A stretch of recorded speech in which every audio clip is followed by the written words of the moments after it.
and unfortunate piece of legislation. I call the honourable member Chris Okenville.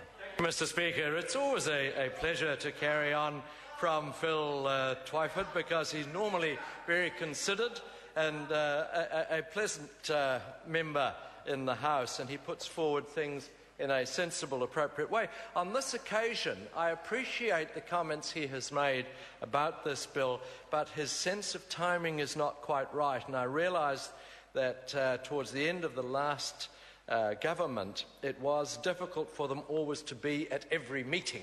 And Phil, you missed the last meeting, because indeed, as you say, a lot of the submitters did express concern over the very points that you have come up with. But I thought actually that the member was there when we arranged, at their request, for the Construction Industry Council to meet with officials, and we asked them to discuss with one another outcomes that would satisfy and overcome the concerns, and indeed they did do that.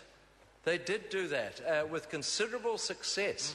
And so the concerns that Mr. Twyford expressed so eloquently were in fact overcome in the view of all the participants. And it was something of an achievement, I felt, but the officials have said that it was a very cordial meeting, and they were able to address it. Because, Mr. Chairman, this is indeed a building block, one of a suite of bills that is going forward to bring the 2004 legislation up to the required standard for today. The legislation is largely supported by the industry that it's designed to affect. There has been a very good level of consultation, and if I may make a sort of gratuitous remark towards our own Minister, these amendment bills were always a pleasure to receive at the Select Committee, because they were well considered, well drafted, with good dialogue on either side. This is an industry that employs 171,000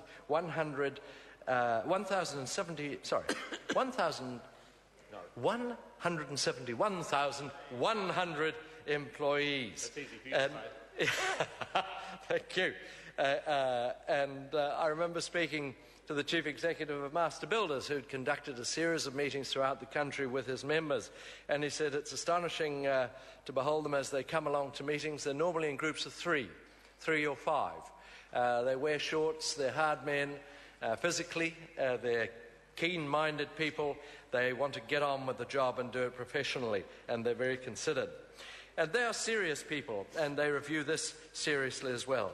We acknowledge too the work that was done by the previous Minister, Shane Jones, and a lot of work was done, and this to a large extent complements it and brings it forward closer to completion. There are several aspects of it, particularly four key changes, Mr. Chairman. There is clearer accountability for building practitioners, building consent authorities and consumers, and this is nowhere better summarised than in a frequently repeated statement to the Select Committee, which was that people should plan or draw up plans to the code, to the building code, and then builders should build to that plan. The difficulty emerges where the builder looks at a plan and thinks that perhaps he could do a variation on it, or perhaps that it doesn't quite work out the way it has been prepared, and does his own initiative. And then, indeed, when planners are doing the planning or the design, they should take into account the code. And as long as those three sequences are followed, there will not be a problem.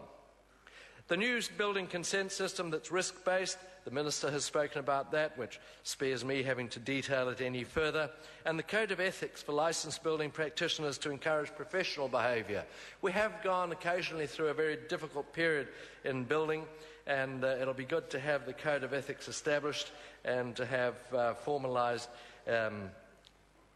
recognised levels of professional skills. The do-it-yourselfer. I attended recently, Mr. Chairman, the New Zealander